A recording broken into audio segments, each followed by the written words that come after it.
The snow began before the vows were spoken. It drifted beyond the cathedral's towering stained-glass windows in pale, relentless sheets, soft as morning veils and just as merciless, swallowing the ancient streets of London beneath a silence that seemed almost reverent. Within, however, there was no silence at all.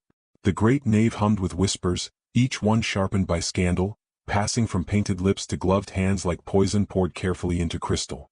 Lady Eleanor Ashcombe stood at the altar beneath a crown of candlelight, her hands trembling only once before she forced them still. Her ivory satin gown had been tailored with exquisite precision, its lace sleeves descending like frost over her wrists, its train spilling behind her in folds fit for a queen. Yet no artistry of seamstress or jeweler could disguise the slight, unmistakable swell beneath her bodice. The child she carried had become the evening's most discussed guest. Around her, the assembled aristocracy watched with the gleaming avidity of spectators awaiting the final act of a tragedy. Ladies tilted their feathered fans just enough to conceal their smirks. Gentlemen bent their heads toward one another with murmurs of quiet amusement. Poor thing. How disgraceful. To think the Duke was forced into this. Eleanor heard every word, though none were spoken loudly enough to claim ownership. She kept her chin raised. If dignity could be fashioned into armor, hers was forged of tempered steel. At the opposite end of the altar stood Sebastian Blackthorne, Duke of Ravenshollow, broad-shouldered and immaculately severe in midnight formal wear. Candlelight carved hard planes across his face, but offered no warmth to his expression. His dark eyes remained fixed ahead, neither seeking Eleanor's nor avoiding them. He looked less like a bridegroom than a man attending his own sentencing. Once, nearly a year before, those same eyes had held something altogether different. She remembered a summer garden bright with roses, his gloved fingers brushing hers as he passed her a fallen bloom. She remembered moonlight across the terrace at Ashcombe Manor, and the rare, fleeting softness in his voice when he had said her name as though it carried meaning. That memory felt now like a cruel invention. The Archbishop's solemn intonations rolled through the cathedral. Vows were exchanged. Rings passed from trembling hand to unyielding finger. And then came the moment that would be remembered long after the wedding flowers had withered. When prompted to address his bride, Sebastian turned at last to face her fully. The room stilled. His voice, when it came, was low and measured, every syllable delivered with the polished restraint of a man long practiced in burying feeling. "You shall have my name, my title, and my protection, Lady Blackthorne." A pause followed, heavy enough to bend the air. "But never mistake duty for devotion." The words landed like the crack of winter ice. A collective intake of breath swept the cathedral. Somewhere among the pews, someone gave a soft gasp of delighted horror. Eleanor felt the blood drain from her face, though she did not flinch. To recoil would be to grant the audience its satisfaction. Instead, she inclined her head with such perfect grace that one might have mistaken his cruelty for courtesy. "Of course, Your Grace," she replied. Only those nearest enough to hear would have noticed the exquisite steadiness of her voice. The wedding breakfast that followed glittered with opulence and malice. Crystal chandeliers cast fractured light across silver platters untouched by appetite. Conversation flowed in smooth, poisonous currents around Eleanor as though she were both the occasion's centerpiece and its embarrassment. Sebastian scarcely spoke.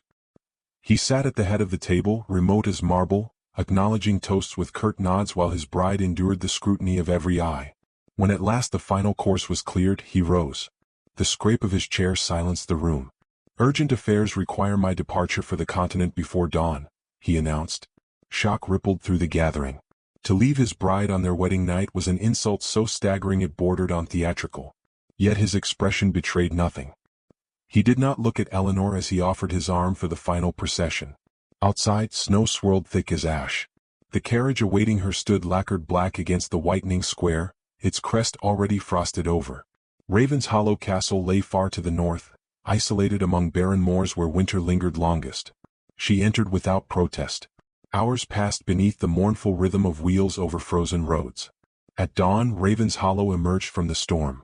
It rose from the cliffs like something carved from the mountain itself, vast and austere, its towers vanishing into low clouds. No welcoming lanterns gleamed at its windows. No warmth softened its silhouette. It was not a home. It was an exile. The servants who received her were few and spectral in their silence, leading her through endless corridors where portraits watched from shadowed walls and the air smelled faintly of extinguished fires. When at last she was shown to her chamber, she dismissed her maid and stood alone before the hearth, staring into cold ashes. Slowly, she placed both hands over the child beneath her heart. "They may cast us into winter," she whispered, her voice trembling only now, "but you shall not be raised in coldness." A soft knock interrupted her vow. An elderly footman entered carrying a silver tray upon which rested a sealed envelope. "The Duke left this for your grace," he said. After he withdrew, Eleanor broke the black wax seal with unsteady fingers. Inside was a single sheet. "Do not expect my return before spring." Nothing more. No signature. No explanation. But as she lifted the page, something small slipped free and struck the floor with a sharp metallic sound. It was a silver key, delicate and old, gleaming faintly in the fireless room. And engraved upon its bow, in letters so worn they were nearly lost to time, was one word: "Forgive." Morning entered Ravens Hollow reluctantly, as though even the pale winter sun hesitated to trespass upon a place so steeped in silence. Thin ribbons of light slipped through frost-laced windows and stretched across the stone floor of Eleanor's chamber, touching the silver key where it lay upon her bedside table like a question no one had thought to answer. She turned it over in her gloved palm as she stood at the window. Beyond the glass, the moor spread vast and white beneath a leaden sky, the world reduced to snow, stone, and distance. Somewhere beyond that frozen wilderness lay London with its chandeliers and laughter sharpened into ridicule. Somewhere farther still, across a cold and restless sea, was Sebastian Blackthorne. The thought of him no longer brought only hurt. Now it stirred confusion. Why send her here with that single cryptic word engraved upon the key? Why leave behind any token at all if indifference had truly been his intention? Questions, she had learned, could become prisons if allowed too much room to echo. By noon she had resolved to seek her answer. The West Tower had long stood abandoned, according to Mrs. Finch, Ravensshallow's severe but quietly loyal housekeeper. No servant entered it. No fires had warmed its hearth in nearly 20 years. When Eleanor presented the silver key, however, the older woman's expression shifted almost imperceptibly. "I had thought His Grace would never open that room again," she said. The tower staircase spiraled upward through cold gloom, each step sighing beneath Eleanor's careful tread. Dust silvered the banisters. Cobwebs trembled in corners like forgotten lace. Yet at the summit stood a walnut door untouched by decay, its brass lock gleaming faintly. The key turned with a smooth, decisive click. Inside, time had been preserved. The chamber beyond was small but intimate, paneled in dark oak and lined with shelves sagging beneath books. A faded Persian carpet softened the floor. Heavy curtains veiled tall windows, and upon a polished desk rested a scattering of charcoal sketches as though their owner had only just stepped away. Eleanor moved through the room slowly, reverently. She recognized at once the hand that had drawn the landscapes pinned neatly upon the walls. The lines were disciplined yet unexpectedly tender, capturing hills, trees, and rivers with startling sensitivity. Sebastian's hand. On a side table stood a toy wooden horse with one wheel broken cleanly away. Nearby lay a leather portfolio filled with youthful paintings, wild northern seas, storm-dark forests, and once, astonishingly, the delicate likeness of a woman seated beneath roses. His mother. The realization came with a quiet certainty. Beneath the portfolio she discovered a lacquered music box. Upon its lid was engraved in elegant script, "For the boy who feared being unloved." Her breath caught. This room was not merely a chamber. It was a wound preserved. The Duke the world knew, cold, remote, impenetrable, had once been a lonely child who drew pictures and kept broken toys. For several long moments she stood motionless, one hand resting over the life stirring within her. Then, with the clarity that grief sometimes grants, she understood. Whatever had frozen Sebastian Blackthorne had not begun with her. That afternoon she ordered the tower cleaned and its hearth lit. It was the first of many commands. Day by day Ravens Hollow began to stir beneath her hand. Dust sheets vanished from neglected furniture. Fires awakened in forgotten grates. Curtains were thrown wide to admit the reluctant winter light. The kitchens, long dormant, filled once more with the fragrance of fresh bread and rosemary broth. The servants watched in astonished silence as their abandoned duchess moved through the castle with serene purpose. Where Sebastian had left a mausoleum, Eleanor began building a home. Word spread swiftly through the surrounding village. First came Mrs. Whitcomb, recently widowed and desperate for employment. Eleanor installed her as nursery seamstress. Then came 2 orphan sisters driven from their cottage by fever. She gave them shelter in the East Wing. Before long, Ravensshallow's empty halls echoed with quiet industry, boots upon stone, laughter from distant corridors, the rustle of life returning where only stillness had endured. The villagers began calling her the Winter Duchess. Not with mockery but devotion. Yet while Ravens Hollow warmed, scandal traveled southward like smoke. Letters arrived weekly from London, each bearing fresh reports of society's fascination. Some marveled at her transformation of the castle. Others speculated openly that Sebastian had abandoned her for good. Eleanor read them all without visible reaction. Still, on certain evenings she found herself standing in the West Tower, staring at those charcoal sketches and wondering whether their artist remembered how to feel. Then, late one snowy afternoon, another carriage climbed Ravensshallow's icy drive. Its crest bore the Blackthorn seal. 4 footmen unloaded an enormous crate wrapped in oilskin and bound with brass clasps. No letter accompanied it. Inside, Eleanor found an heirloom cradle of pale Italian walnut, carved with constellations and lined in ivory silk. Beside it lay matching nursery furnishings of exquisite craftsmanship: a rocking chair, a wardrobe painted with tiny silver stars, and a quilt embroidered by hand. Her fingers trembled as she unfolded its edge. In one corner, stitched so delicately it might have been missed, was a single word: "Oh." She stared at it for a long time. This was no perfunctory duty. No careless gesture ordered by secretary or steward. Someone had chosen each detail with thought. Someone had remembered. That evening, as twilight bled violet across the snowbound grounds, a fresh newspaper arrived from London. Its headline screamed in bold black ink: "Duke of Ravenshallow seen in Paris with the Marquise de Villette." The paper slipped from Eleanor's fingers. At that precise instant, a sharp pain seized her, low and sudden, forcing her hand against the cradle for support. Another followed. And as wind rose howling against Ravensshallow's ancient walls, she understood with cold, terrible clarity that winter had not yet finished testing her. The storm descended upon Ravenshollow with the fury of something ancient and unforgiving. By nightfall, snow struck the castle windows in wild, frantic bursts, while the wind howled through the battlements like a choir of restless spirits. Every corridor trembled beneath the assault. Fires blazed in every hearth Eleanor had painstakingly restored, yet still the cold seemed to creep through the very stones, pressing inward as though winter itself had come to witness her trial. Another pain tore through her. She gripped the carved edge of the nursery cradle, her breath catching sharply as the room tilted around her. Mrs. Finch was at once beside her, steady and composed despite the concern tightening her lined face. "It is time, Your Grace." The words landed with terrible finality. Hours blurred into a haze of firelight and anguish. The birthing chamber glowed amber beneath dozens of candles, their flames guttering whenever the storm hurled itself against the panes. The physician had been summoned from the village before the roads vanished beneath drifts, and now moved with grave efficiency between whispered consultations and measured reassurances. Eleanor scarcely heard him. Pain consumed all language. She clutched the linen sheets until her knuckles blanched white, her dark hair damp against her temples, every breath ragged with effort. Between contractions her gaze drifted helplessly to the window where darkness pressed like an omen. Paris. The newspaper's cruel headline still burned in her thoughts. She had told herself she no longer expected tenderness from Sebastian Blackthorn. Yet the image of him in another woman's company had pierced more deeply than she wished to admit. It was not merely jealousy. It was the terrible humiliation of realizing that hope had taken root where she had meant only to endure. Another wave of pain struck, wrenching a cry from her lips. Outside, somewhere beyond the storm's roar, a distant thunder answered. At first she thought it was the sky. Then came another. And another. Hoofbeats. The chamber door burst open with such force that several candles shuddered.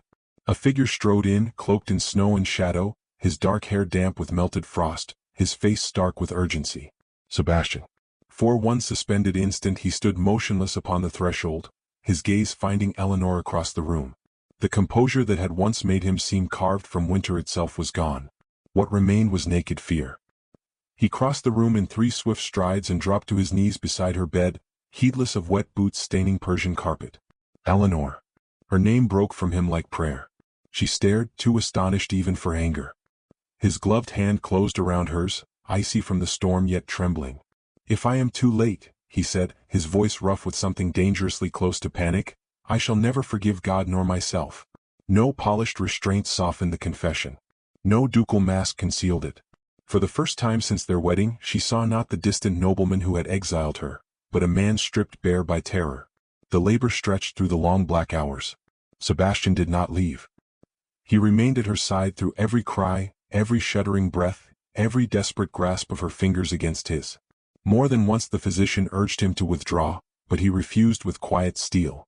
When Eleanor faltered, it was his voice that steadied her. "Look at me." She did. "You are stronger than this storm."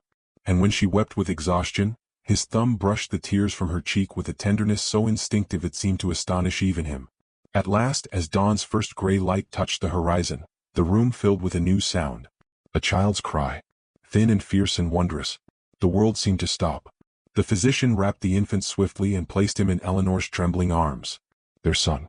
Tiny and solemn, with a shock of dark hair and tightly clenched fists as though already prepared to challenge fate itself. Eleanor gazed down at him through tears she no longer tried to conceal. When she lifted her eyes, Sebastian was watching them both with an expression she had never before seen upon his face. Wonder. Almost reverence. He reached out hesitantly as though afraid he had no right. At her small nod, he touched the child's cheek. His breath caught. "He has your mouth," he whispered. The fire burned low by evening, casting the chamber in intimate gold. Their son slept in the cradle beside the hearth while snow drifted softly beyond the windows, gentler now as though the storm had spent itself. Eleanor sat wrapped in blankets near the fire, pale but steady. Sebastian stood at the mantel, his broad shoulders rigid with unspoken thought. At last she broke the silence. "The Marquise de Villette." He turned sharply. Her gaze held his. "The papers said you were with her in Paris." Something dark and bitter flickered across his features. Of course they did. Were they lying? For a long moment he said nothing. Then he crossed to the fire and knelt before her chair, placing himself lower than her in a gesture of startling humility. "My father left Ravens Hollow drowning in debt," he said quietly. "Debts so ruinous they would have stripped this title from our son before he drew his first breath. The Marquise brokered financial accords with the French ministry. I sought her assistance and nothing more." His jaw tightened. "I told no one because I feared if the negotiations failed, scandal would devour what little security remained." Eleanor studied him carefully. "And sending me here?" His eyes lowered. "This castle was the only place my father's cruelty never touched. My mother made it her refuge." His voice roughened. "I thought if I placed you here, you would be safe from the world I could not yet mend." He looked up then and all pretense fell away. "I left because every moment beside you made me wish for what I did not deserve." The confession struck with quiet force. Her breath caught.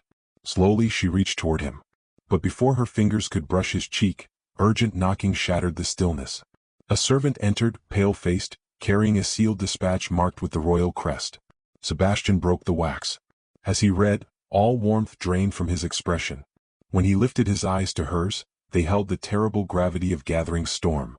"I have been summoned to London," he said. His voice fell to scarcely more than a whisper. "They mean to challenge our son's legitimacy before Parliament." London greeted them beneath a sky the color of tarnished silver. The city's grand facades loomed through drifting rain, all polished stone and iron severity, while carriage wheels hissed over slick cobbles as though the streets themselves whispered of scandal. From the moment the Blackthorn carriage crossed the square before Parliament, Eleanor could feel the eyes upon it. Curtains twitched behind townhouse windows. Gentlemen paused beneath umbrellas. Ladies leaned subtly from sheltered arcades, eager to glimpse the duchess whose child had become the season's most ravenous entertainment.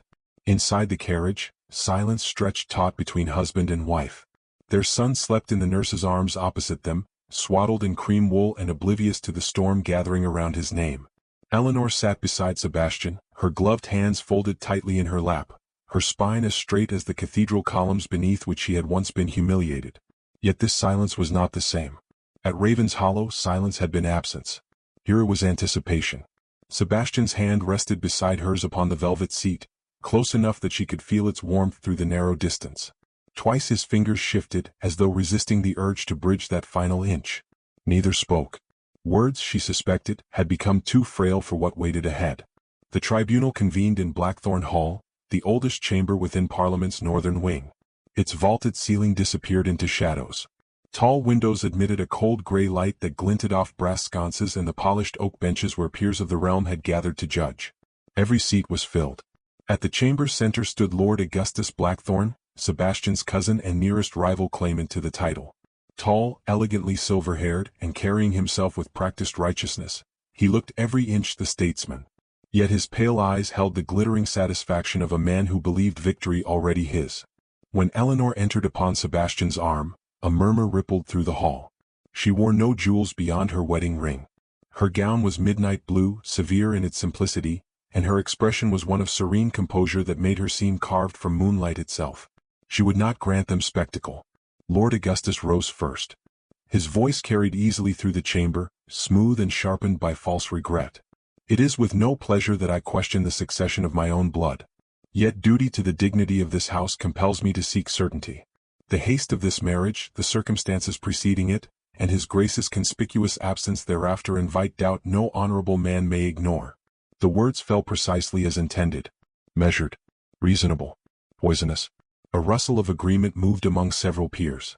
Eleanor felt the old sting of humiliation threaten to surface, cold and immediate. She remembered cathedral whispers, lowered fans, Sebastian's devastating pronouncement. For one fleeting instant she wondered whether he would choose silence again. The Lord Chancellor turned toward the Duke. "Your Grace, how do you answer?" Sebastian rose. He did not glance toward Augustus. He did not address the chamber at once.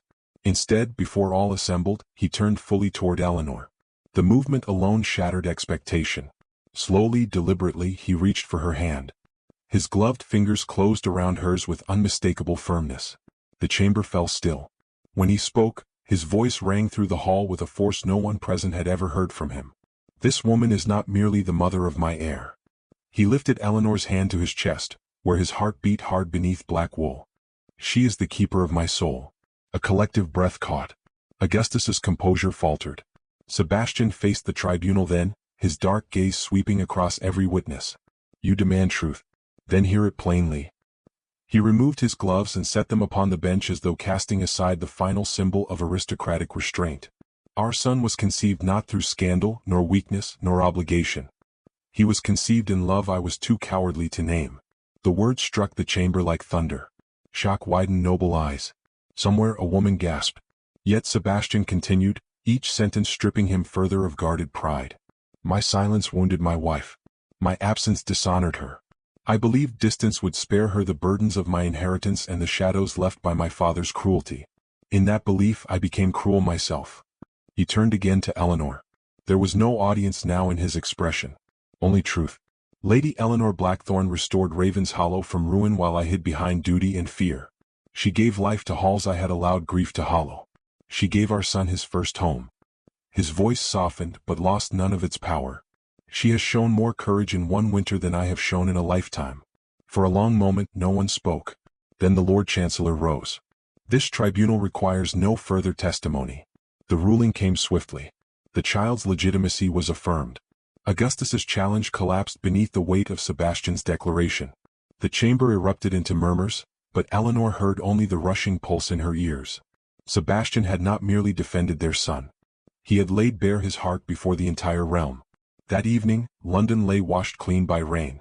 Blackthorne House glowed with candlelight, its vast ballroom emptied of guests and musicians alike. Hundreds of tapers shimmered against mirrored walls, casting golden reflections that multiplied into infinity. Sebastian stood waiting at the center of the polished floor. No title cloaked him now. No reserve. Only a man holding out his hand to the woman he had once failed. "This dance was owed to you," he said quietly.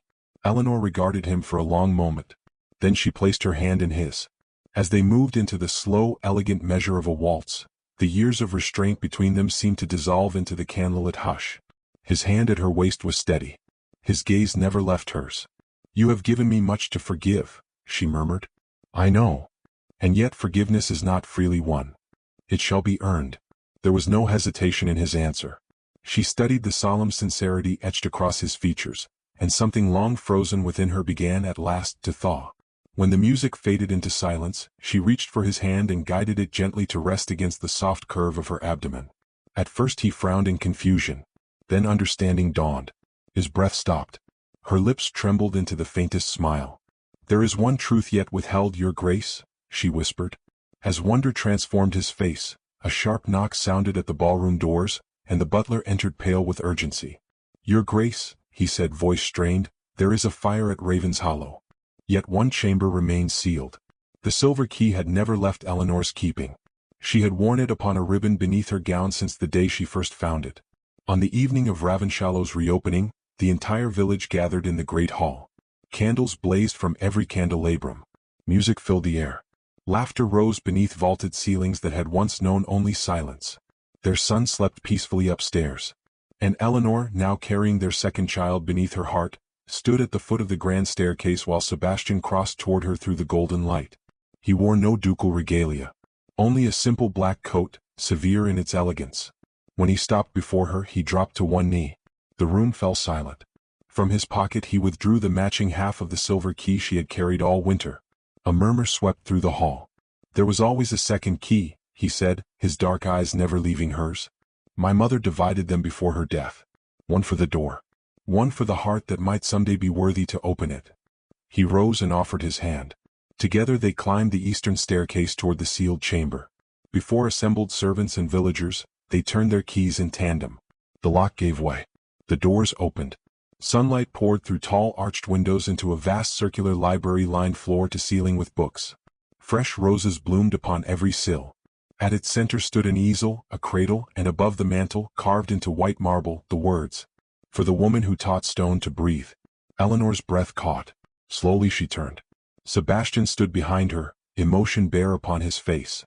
Once he had been a man who offered titles in place of tenderness. Now his voice trembled with unguarded truth. "I gave you this castle to keep you distant," he said. "Tonight I offer you my life, my failures, my hopes, and every remaining year within them.